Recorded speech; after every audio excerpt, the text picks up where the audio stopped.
అందరికీ నమస్కారం.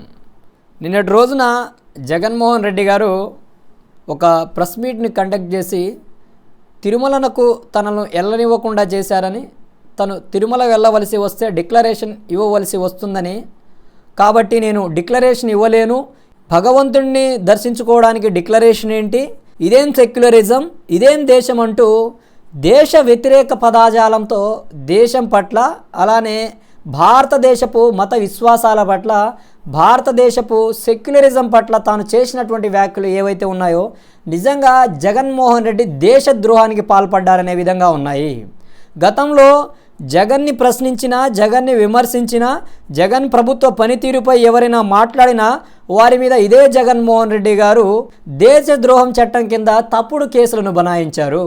వారెవరూ కూడా ఈ దేశం పట్ల, ఈ దేశంలో ఉన్నటువంటి మత విశ్వాసాల పట్ల, ఈ దేశపు ప్రజల యొక్క ఐక్యత పట్ల, ఈ దేశంలో భిన్న మతాలు, భిన్న సంస్కృతులు, భిన్న జాతుల పట్ల ఎవరు వ్యతిరేకతను వెలిబుచ్చలేదు.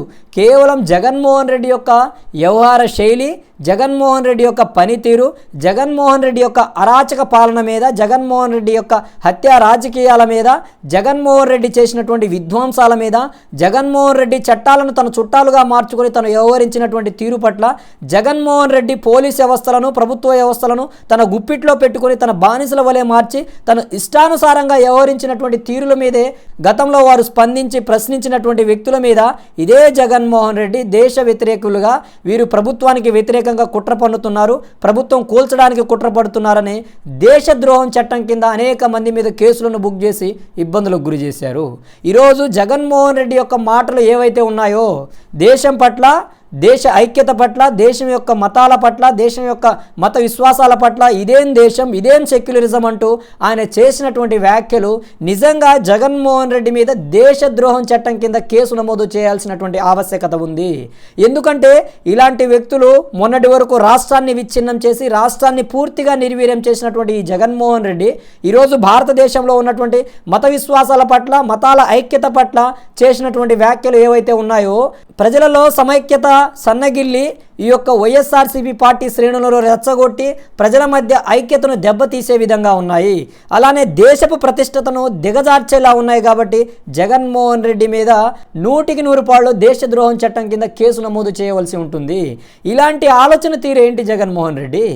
గతం నుంచి ఎప్పటి నుంచో ఉన్నటువంటి చట్టాలు కదా. నిజంగా నీకు ఆ డిక్లరేషన్ మీద ఆసక్తి లేకపోతే గడిచిన 5 సంవత్సరాల కాలంలో నువ్వు ముఖ్యమంత్రిగా ఉన్నప్పుడు ఏ రోజు ఆ డిక్లరేషన్ మీద సంతకం పెట్టలేదు. మరి ఆ చట్టం గురించి నువ్వు సమీక్షించవచ్చు కదా నీ ప్రభుత్వ హయాంలో.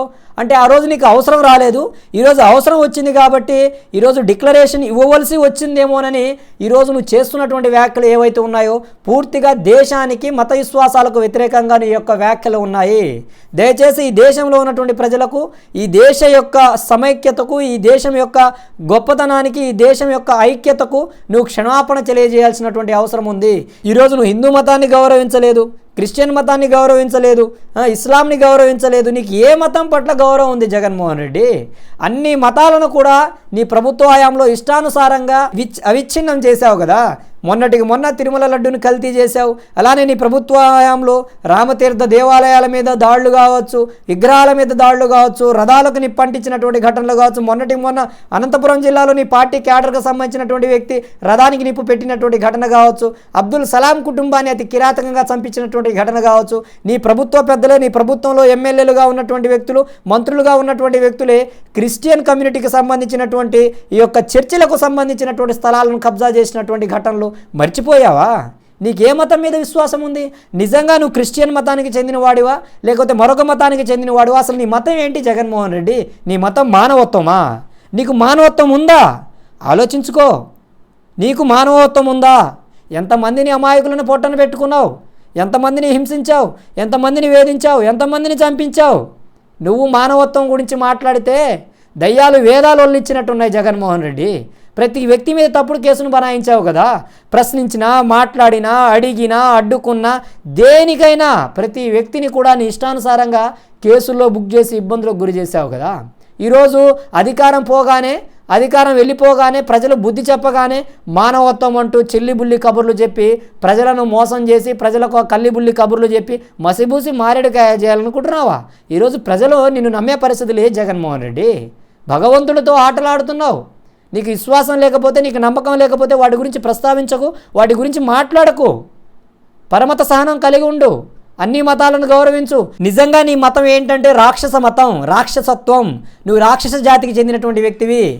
అందరూ బాధపడతా ఉంటే, అందరూ ఏడుస్తూ ఉంటే నువ్వు సునకానందం పొందుతావు, రాక్షసానందం పొందుతావు జగన్మోహన్ రెడ్డి. అందుకే అంతమందిని చంపించి పొట్టను పెట్టుకున్నావు. కాబట్టి నీ యొక్క మాటలు ఏవైతే ఉన్నాయో వాటిని వెనక్కి తీసుకో. దేశద్రోహానికి పాల్పడకు. ఈ దేశ సమైక్యతను, ఈ దేశ ఐక్యతను, ఈ దేశపు సెక్యులరిజాన్ని ప్రశ్నించకు. నీ ఆలోచన తీరు మార్చుకొని ముందుకు వెళ్ళు, లేకపోతే తగిన మూల్యం చెల్లించుకోవాల్సి వస్తుంది. దయచేసి ఇలాంటి మాటలు మరొకసారి మాట్లాడకు. నిజంగా నీకు విశ్వాసం ఉంటే, భగవంతుడి పట్ల నమ్మకం, గౌరవం ఉంటే వెళ్ళు, ఇచ్చి డిక్లరేషన్ ఇచ్చి భగవంతుడిని దర్శించుకో, వెంకటేశ్వర స్వామిని దర్శించుకో. ఎవరు అడ్డుకోలేదు కదా నిన్ను ఎవరిని అడ్డుకున్నారా? ఎవరు అడ్డుకోలేదు కదా.